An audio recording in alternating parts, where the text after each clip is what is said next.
Buenas tardes, somos el equipo integrado por Ulises, Carlos, Julio, Ángel, Marisol, y Carmen, y yo, su servidor. Somos el equipo encargado de explicarles el tema de secreciones del sistema digestivo, secreciones exócrinas y endocrinas. Eh, para comenzar, voy a explicarles los aspectos más generales de lo que es de tipos de glándulas, estimulación glandular, mecanismos básicos de secreción y la importancia del moco.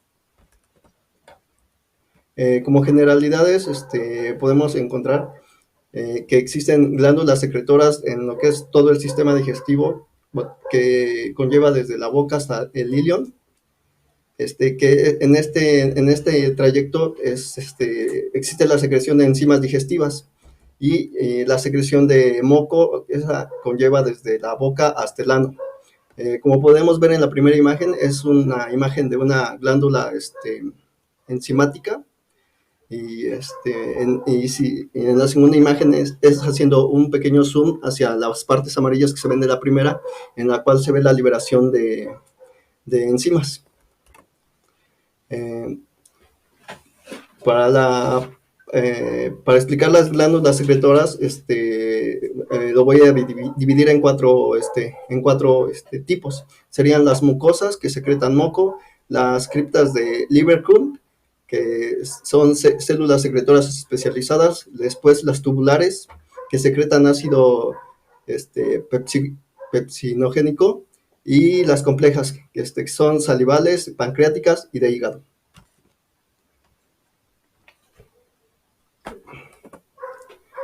Aquí podemos ver un ejemplo de cada una de las tipo de células.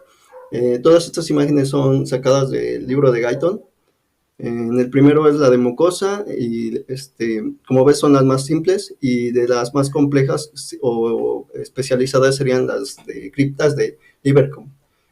También las tubulares tienen una gran complejidad, en el sentido de que son muy su especialización requiere de una estimulación muy específica. La estimulación glandular existen por contacto con los alimentos, o mecánica, o química. Esta es controlada por el sistema mientérico, y estos son, como les mencionaba, el estímulo táctil, la irrigación química y la distensión de la pared. Luego existe el sistema nervioso autónomo, que es el encargado de regular el sistema simpático y el parasimpático. En se regula mediante hormonas. La estimulación parasimpática aumenta la velocidad de la secreción por parte proximal. Esta es a través del nervio vago y el glosofaríngeo. Esto se encuentra en glándulas salivales, esofaríngicas, gástricas, páncreas, Borner y duodenal. La parte distal del intestino grueso, esto es inervada por los nervios sacros. Después, la estimulación simpática de doble efecto aumenta la secreción leve de leve a moderado, y la vasoconstricción es la irrigación glandular, que es la que disminuye. Aquí, para que se dé una imagen espacial de lo que les describo, sería la parte café que ven en la imagen, es el tubo de luz, que es conocido por donde pasa el conducto, por donde pasan los alimentos o todo lo que es lo que ingerimos. Y la parte blanca sería las glándulas, y la parte roja sería la vascularización, que es donde pasa la sangre. Como primer paso tendríamos la entrada de nutrientes que vienen a través de la sangre y llegan al retículo endoplasmático rugoso, y en forma de ATP. De ahí se sintetizan en el retículo endoplasmático y son empaquetadas por el aparato de Golgi. Una vez que son empaquetadas, estas son enviadas hacia la parte externa que converge con el tubo distal para su almacenamiento. Después tienen que recibir una señal especializada o nerviosa para que se estimule su próxima liberación. Y una vez que la reciben, es debido al aumento, se hace un aumento en el calcio intracelular, entonces eso hace que los empaquetados se vayan hacia la pared y así se produce el proceso de exocitosis, el cual es la liberación de las secreciones. Lo que les acabo de describir en el Guyton viene esquematizado en esta imagen, en el cual simplifican la expulsión de agua y electrolitos.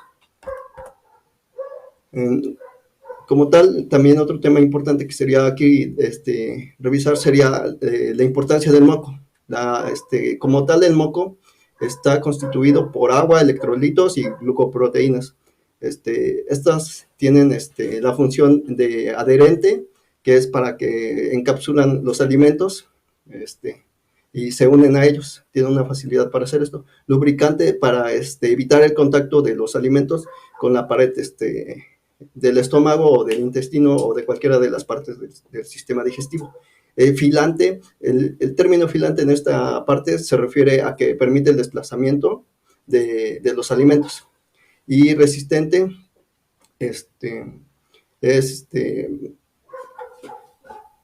refiere a que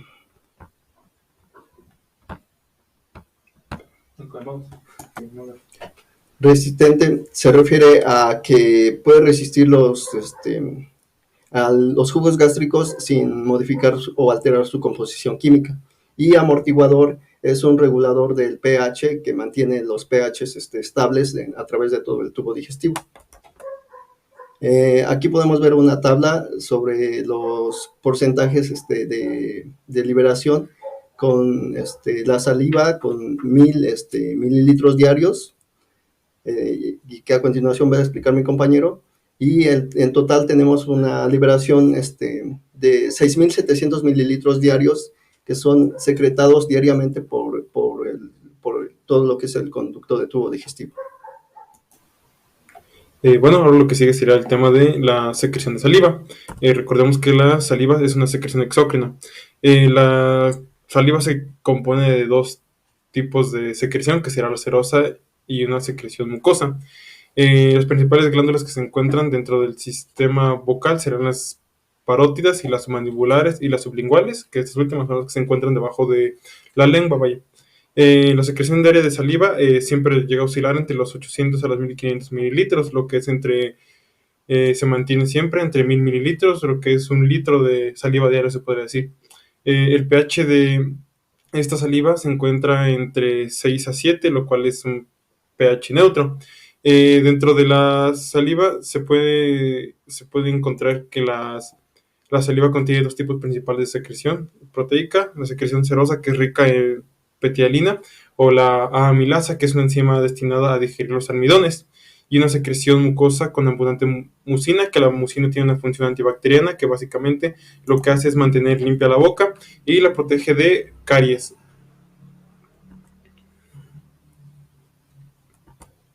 Después tenemos la secreción de iones de saliva.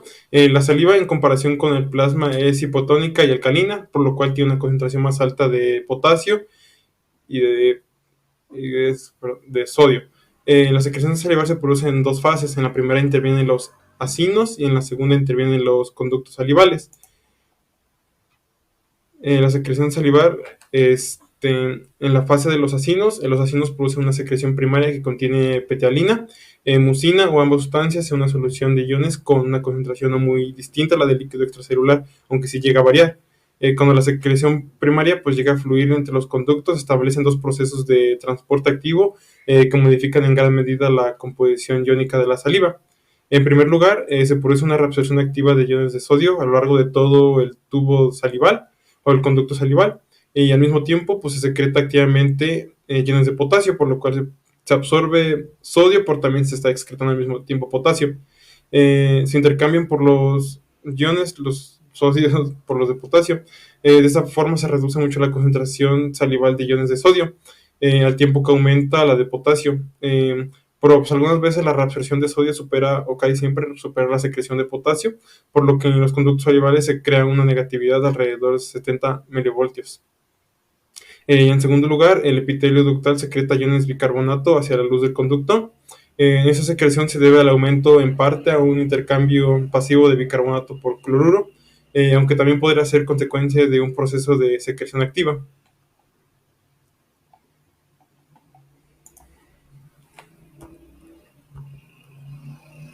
Bueno, finalmente, pues pasamos a la parte de las funciones de la saliva. En las funciones de la saliva, entre ellas está facilitar la deglución, que básicamente ayuda a tragar los alimentos o a tragar cualquier tipo de material, mantener húmeda la boca. También sirve como solvente para algunas moléculas que estimulan las papilas gustativas, como por ejemplo los carbohidratos o los azúcares. También ayuda al habla, ya que facilita los movimientos de los labios y la lengua. También ayuda a una mejor pronunciación de las palabras cuando la lengua se mantiene húmeda. Mantiene limpia la boca y los dientes, por lo que ya se mencionó sobre la mucina, que la mucina tiene, se puede decir que actúa como un antibacteriano que ayuda a proteger de las caries. Por eso muchas personas que tienen una esencia de mucina en su saliva, pues llegan a presentar un mayor número de caries. La saliva también tiene cierta acción antibacteriana, como ya se mencionó. También tiene amortiguadores presentes en la saliva que ayudan a mantener un pH oral de aproximadamente de 6 a 7. Después pasamos con la regulación nerviosa de la secreción salivar. Se demuestra que en las glándulas salivales pues, están controladas sobre todo por señales nerviosas parasimpáticas, que mayormente son parasimpáticas, procedentes de los núcleos salivares superiores e inferiores del tronco del encéfalo. También tenemos que las señales nerviosas pueden llegar a los núcleos salivales desde los centros superiores del sistema nervioso central. También pueden estimular o inhibir la salivación. Por ejemplo, cuando una persona huele o come sus alimentos favoritos, ya ven que, por ejemplo, llega a que cuando tienes hambre o hueles comida, pues empieza a salivar. La salivación es mayor cuando hueles o comes alimentos que te disgustan. Bueno, cuando te llegan a disgustar es menor. Los núcleos salivales pues, se encuentran situados aproximadamente entre la unión del bulbo y la protuberancia y se excitan tanto por la estimulación gustativa como por los estímulos táctiles, ya sea por las texturas o sí, básicamente por las texturas de los alimentos o cosas que te metas a la boca. Por ejemplo, cuando se tiene o se utiliza una textura lisa, la salivación tiende a ser mayor que cuando se utiliza una textura rugosa. La salivación pues también puede producirse como respuesta a reflejos que se originan en el estómago por parte del intestino, sobre todo cuando se degluten alimentos irritantes. Esto, por ejemplo, es cuando ingerimos alimentos como lo son el picante, que básicamente pues que a todos nos ha pasado que cuando comes picante pues empiezas a salivar o tu saliva se vuelve más espesa. También otro punto importante a mencionar es que también el nivel de salivación está ligado con la irrigación de las glándulas salivales, con la irrigación que tienen de vasos sanguíneos, ya que la irrigación juega un papel importante a la hora de la salivación, ya que esta irrigación es la que proporciona de materiales como el potasio y el sodio a la saliva, por lo cual a una mayor irrigación de las glándulas salivales, entonces tenemos una mayor producción de saliva. Seguimos con secreciones gástricas. Primero vamos a empezar a recordar la anatomía del estómago, que este está compuesto por un esfínter esofágico interno, un fondo, un cuerpo y un antro. En el cuerpo se va a secretar moco, pepsinógeno y ácido clorhídrico. En el antro se va a secretar moco, pepsinógeno y gastrina. Y de ahí continuamos con el esfínter gástrico y el duodeno.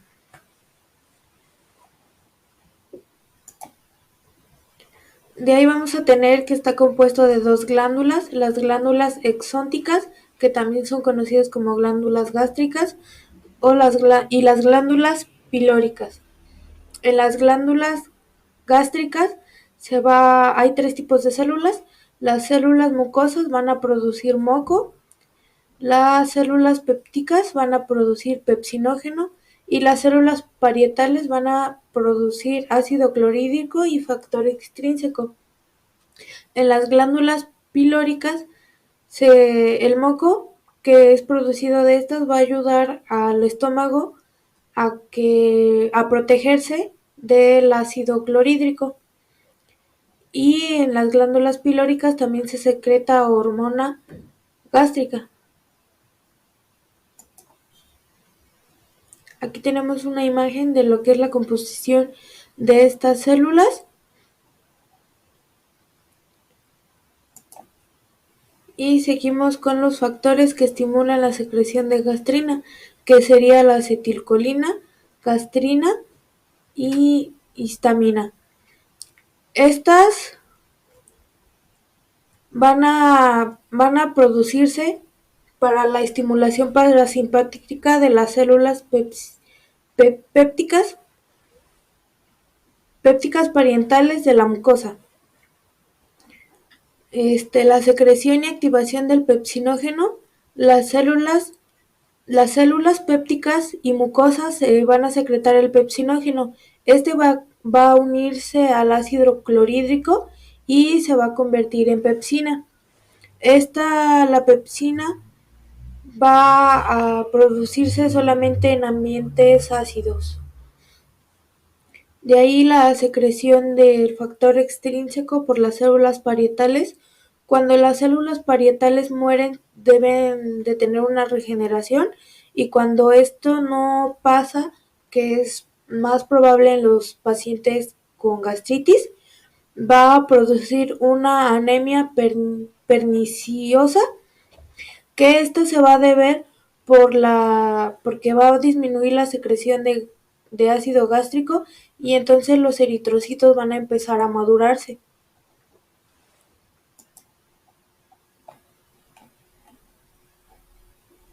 De ahí vamos con las células mucosas superficiales. Estas van a secretar moco viscoso.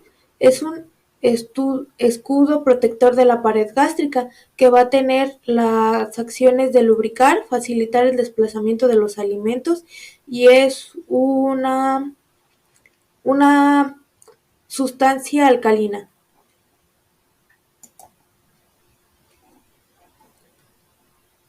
De ahí seguimos con la estimulación de la secreción ácida. Las células parietales de las glándulas gástricas son las únicas que van a producir ácido clorhídrico, mientras que la estimulación de la secreción ácida por gastrina se debe a la liberación de gastrina, que esta va a transportar y mezclarse con energía de los jugos gástricos para la liberación directa de histamina. De ahí tenemos las fases de la secreción gástrica.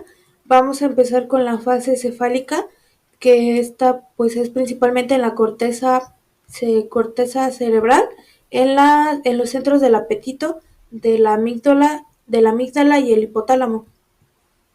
Vamos a tener que esto se va a estimular por la visión, el olor, el tacto o el gusto de los alimentos, que esto va a provocar más apetito, va a hacer que el centro de la corteza cerebral del apetito se active y se transmita a los núcleos motores. De estos van a pasar al nervio vago, y de esos nervios se van a transmitir a los nervios del estómago. La siguiente fase es la fase gástrica. Aquí los alimentos ya penetraron el estómago, y va a haber una estimulación de los jugos gástricos. El alimento va a permanecer varios tiempo en el estómago, y posteriormente va a haber una disminución de la secreción gástrica. Aquí en esta parte, el equivalente de secreción gástrica por día va a alcanzar a los 1500 mililitros. Por último, la fase intestinal, que aquí los alimentos ya pasaron al duodeno y se va a disminuir más la secreción de las secreciones gástricas. Van a estar involucrados mecanismos nerviosos y mecanismos hormonales. Bueno, ahora continuamos con la secreción pancreática, y entendemos que el páncreas es un órgano que está ubicado detrás del estómago y lateral a este. Es un un órgano que contiene funciones tanto exocrinas como endocrinas. Dentro de sus funciones exocrinas posee dos, que es la secreción pancreática, que está mediada por los ácidos pancreáticos, los cuales van a secretar a las diversas enzimas que nos van a ayudar con la digestión de los diversos alimentos. La segunda función de las funciones exocrinas es la liberación del ion bicarbonato, dado por los conductos pancreáticos, los cuales el ion bicarbonato nos va a ayudar a alcalinizar a aquellos alimentos ácidos o al jugo gástrico que llega al duodeno desde el estómago. Estas dos combinaciones de las diversas enzimas con el ion bicarbonato van a formar al jugo pancreático. Aproximadamente por día se va a producir 1500 mililitros. Pero ¿cómo llega el jugo pancreático al duodeno? Bueno, pues este va a atravesar o va a fluir a través del jugo pancreático y se va a unir con el conducto colédoco y van a formar a la papila de Vater. Ahí va a desembocar el jugo pancreático y la papila de Vater va a estar rodeada por el esfínter de Oddi. ¿Cuáles son las enzimas digestivas pancreáticas? Bueno, pues tenemos a las proteasas en primer lugar. Las proteasas son aquellas enzimas que nos van a ayudar a digerir a las proteínas. Cabe destacar que estas enzimas proteolíticas se van a sintetizar primero en su forma inactiva y las cuales se van a activar en la luz intestinal. Entre ellas, las más importantes tenemos a la tripsina, que de hecho es la más abundante, a la quimiotripsina y la carboxilopeptidasa. Es muy importante destacar que es importante que se activen en la luz intestinal, ya que si lo hacen dentro del páncreas, pueden llegar a empezar a digerir al mismo órgano, lo cual puede producir una pancreatitis aguda, la cual es una afección que es muy grave y en ocasiones puede ser incluso fatal. Para que esto no lo suceda, las mismas células que sintetizan a la tripsina van a sintetizar al inhibidor de la tripsina, ya que la tripsina es una enzima que es capaz de activar a la quimiotripsina y a la carboxilipeptidasa. Después tenemos a las amilasas, son aquellas enzimas que hidrolizan a la mayoría de los hidratos de carbono o los carbohidratos, los van a formar a disacáridos y trisacáridos para una mejor digestión. Van a hidrolizar a los almidones y el glucógeno, a excepción de la celulosa. Posteriormente tenemos a las lipasas y son aquellas enzimas que nos van a ayudar a digerir a los lípidos, o mejor conocidos como las grasas. Entre ellos destacan la lipasa, el colesterol esterasa y la fosfolipasa.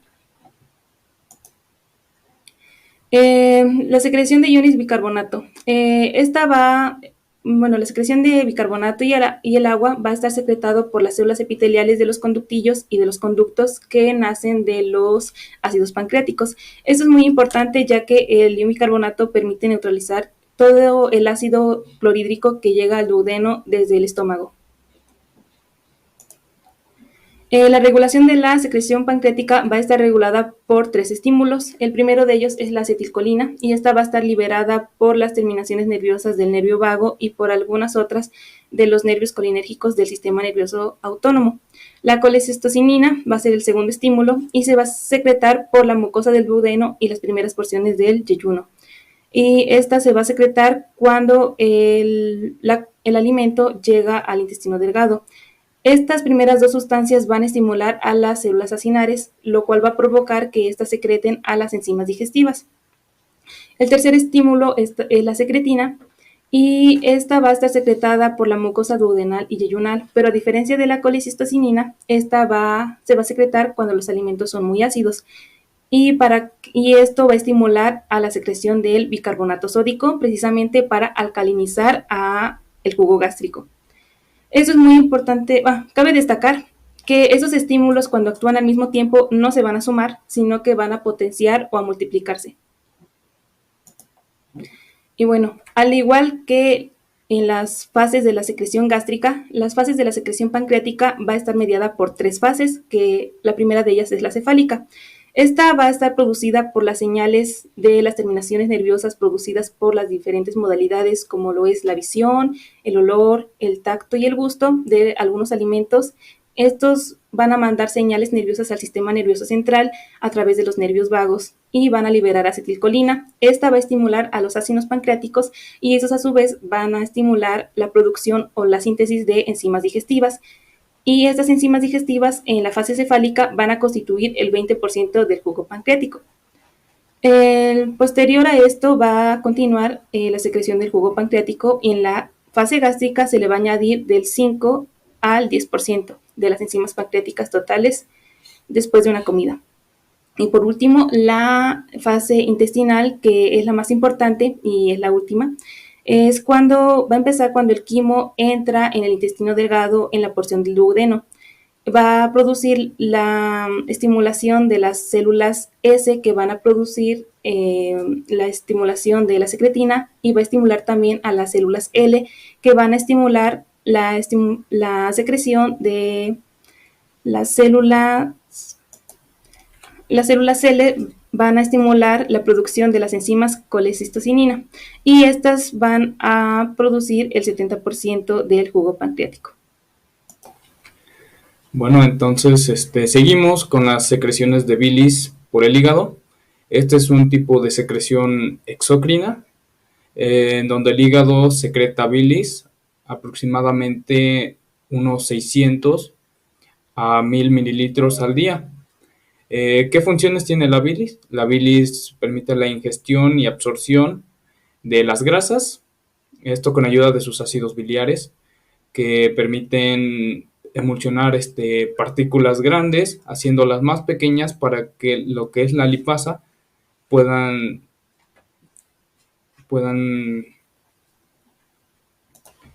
la lipasa entonces puede digerir las grasas, pueden absorber aquellos productos que también tiene la grasa.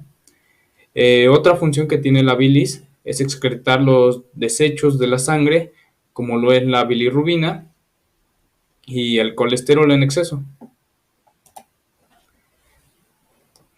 La bilis se secreta del hígado en dos fases. Los hepatocitos secretan la porción inicial.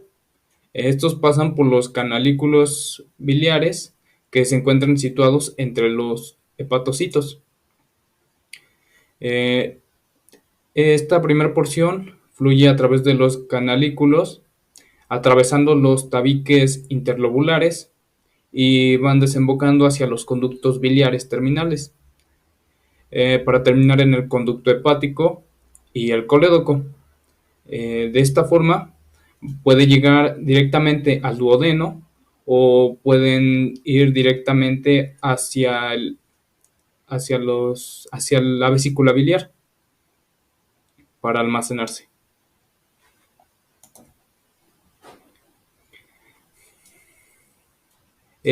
Durante su trayecto en los conductos biliares, la bilis se le puede agregar una segunda porción de secreción, que es una solución acuosa de iones de sodio y de bicarbonato. Esta segunda porción se puede estimular por la secretina, que es promotora de la liberación de iones de bicarbonato, y se unen a los jugos pancreáticos.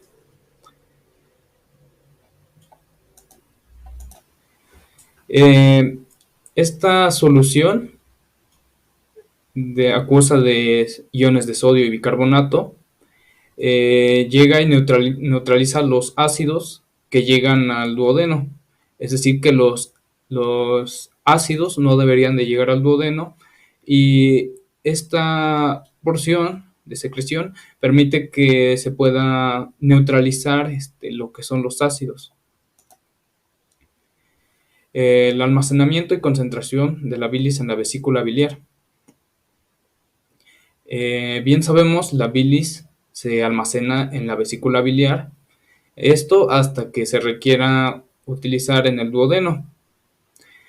La vesícula biliar puede almacenar alrededor de 30 a 60 mililitros, pero se puede almacenar hasta 450 mililitros. Esto porque la mucosa vesicular absorbe el agua, los sodios, el cloruro y varios electrolitos pequeños, y hace que aumenten las concentraciones de sales biliares, colesterol, lecitina y bilirrubina. ¿Qué composición tiene la bilis? Como podemos observar en la tabla que tenemos aquí, la bilis se constituye de agua, pero esta agua se queda en sus paredes, es absorbida y lo que queda dentro del almacenado son más las sales biliares y sustancias lipídicas.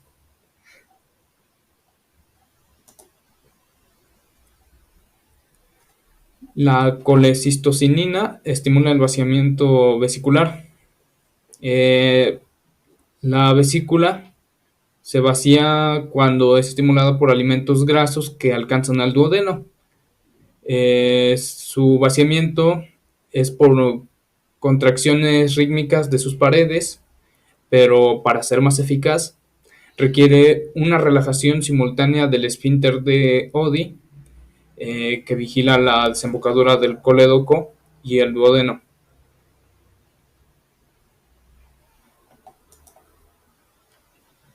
La hormona colecistocinina estimula las contracciones vesiculares y facilita el aumento de la secreción de enzimas digestivas para las células acinares del páncreas.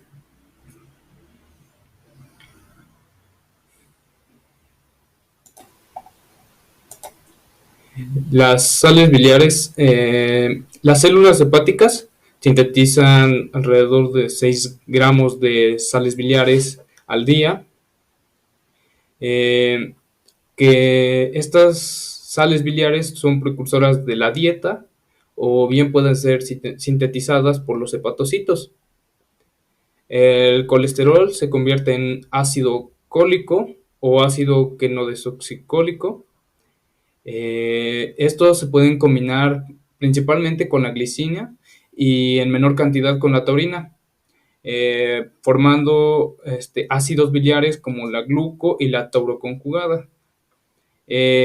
Usualmente son sales sódicas excretadas por la bilis.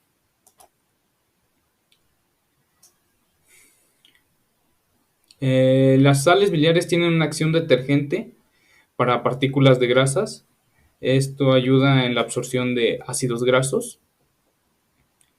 La ausencia de las sales biliares en el tubo digestivo hace que se excreten hasta el 40% de los lípidos ingeridos.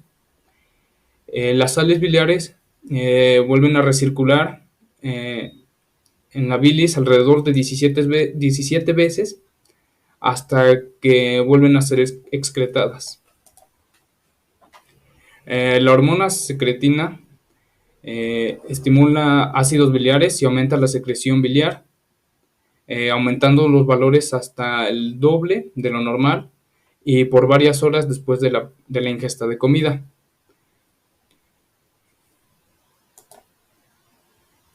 La secreción hepática del colesterol. Las sales biliares se forman en los hepatocitos a partir del colesterol, el plasmático. Durante la secreción de las sales biliares, al día se extraen del plasma alrededor de 1 a 2 gramos de colesterol. Estos pasan a la bilis. Y bueno, pues ahora hablaremos de las secreciones del intestino delgado. Pero antes vamos a ver sus generalidades y un poco de su anatomía. Sabemos que el intestino delgado es el área principal donde se absorben los nutrientes, debido a que ahí se encuentran las vellosidades y las microvellosidades, pero eso lo explicaré un poco más a fondo más adelante. También sabemos que el intestino delgado está dividido en 3 segmentos, que son el duodeno, el yeyuno y el ilion. El intestino delgado inicia después del estómago, en el píloro. Después del píloro comienza la primera parte del intestino delgado, que es el duodeno. Y bueno, el duodeno tiene forma de C y ahí se encuentra la ampolla de Vater en el esfínter de Oti. Ya lo mencionó mi compañera anteriormente, va a ser muy importante porque ahí va a desembocar el conducto biliar y el conducto pancreático, que va a complementar y van a ser esenciales para la absorción y digestión durante el proceso. Finalmente, el duodeno termina en la flexura duodenoyeyunal.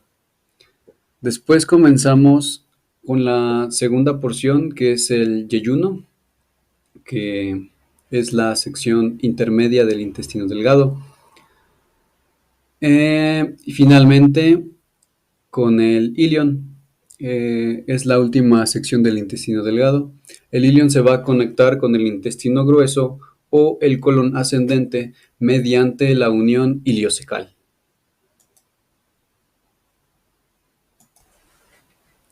Y ahora veamos la estructura del intestino delgado de una manera más acercada. Vamos a tener dos plexos en el intestino, que son los plexos de Auerbach y los plexos de Meissner.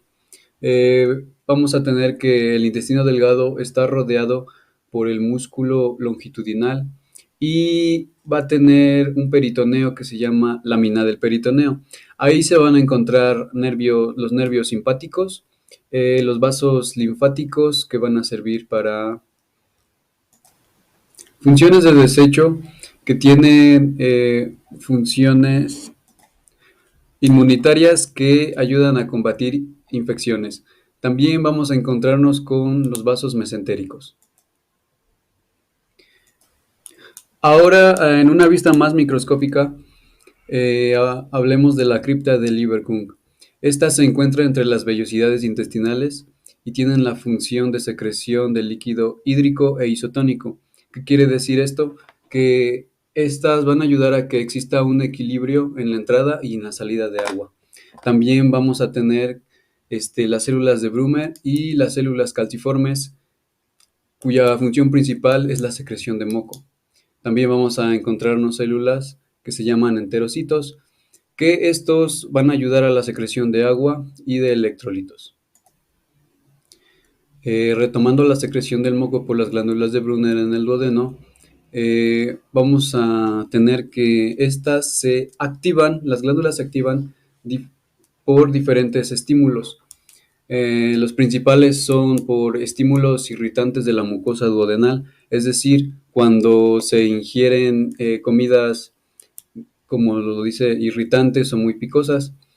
También se van a estimular porque aumenta la secreción gástrica por la glándula, y las hormonas gastrointestinales, en especial la secretina. ¿Por qué la secretina? Porque la secretina se activa cuando se están consumiendo comidas irritantes. Entonces, estas glándulas nos van a ayudar para proteger la pared del ácido clorhídrico del estómago. También va a contener iones bicarbonato, que estos iones se van a sumar a las secreciones del páncreas y de la vesícula biliar. Y también va a estar estimulado por el sistema nervioso simpático. Este sistema va a inhibir las glándulas. Aquí se refiere a cuando un claro ejemplo de ello es la aparición de úlceras pépticas por estrés o por malos hábitos alimenticios. Ahora, el mecanismo de secreción del líquido acuoso, vamos a encontrar principales iones como lo son el cloruro, el bicarbonato y el sodio, que ayudan al transporte membranal osmótico. Y bueno, las enzimas digestivas contenidas en la secreción del intestino delgado van a ser mediante las células que se llaman enterocitos, que estas van a poseer enzimas digestivas para sustancias específicas, que son enzimas que degradan compuestos complejos a compuestos más sencillos para su correcta absorción. Un claro ejemplo es de la lactasa para la lactosa. Bueno, continuamos con la secreción del moco en el intestino grueso. La mucosa del intestino grueso tiene criptas de Lieberkühn, pero a diferencia de la mucosa del intestino delgado, este carece de vellosidades y células de Paneth. Secreta mínimas enzimas digestivas, secretadas por unas pocas células epiteliales distintivas de la productora de moco. La principal función de la mucosa del intestino grueso es la secreción del moco. Este moco está principalmente compuesto por bicarbonato sódico. Los estímulos para la secreción del moco. Para el primer estímulo es la estimulación directa, que es una estimulación a las células mucosas de la superficie interna del intestino grueso. Para el segundo estímulo son los reflejos nerviosos locales, que es una estimulación a las células mucosas de estas criptas. De ahí seguimos a los estímulos parasimpáticos, que los estímulos parasimpáticos es una innervación parasimpática a las 2/3 partes distales del intestino grueso, que este aumenta la velocidad de la secreción. Por la parte proximal, del colon ascendente hasta el colon transversal, se está inervado por el nervio vago. De la parte distal del intestino grueso, desde la parte del colon ascendente descendente al colon recto, son los nervios sacros. Como una nota, los estímulos parasimpáticos intensos, que a menudo son ocasionados por emociones, pueden hacer que el intestino grueso expulse moco viscoso cada 30 minutos. Regularmente esto se podría tomar como una diarrea típica. El moco protege las paredes de las escoriaciones, adhiere el material fecal, protege la actividad de la bacteriana y mantiene alejados los ácidos fecales. Gracias a la alcalinidad más el moco se genera una barrera que aleja los ácidos fecales de la pared intestinal. El pH es de 8 gracias al bicarbonato sódico. Bueno, continuamos con la diarrea por secreción de agua y electrolitos como respuesta a la irritación. Cuando se da una irritación del intestino grueso, su mucosa secreta grandes cantidades de agua y electrolitos sumados a la solución viscosa normal del moco alcalino. Siempre que se produce una gran irritación del intestino grueso, compuesto ya sea por alguna enfermedad debido a irritaciones bacterianas o agudas, este crea más mucosidad. Esto provoca que se dé un rápido progreso de las heces hacia el ano, que es una diarrea típica.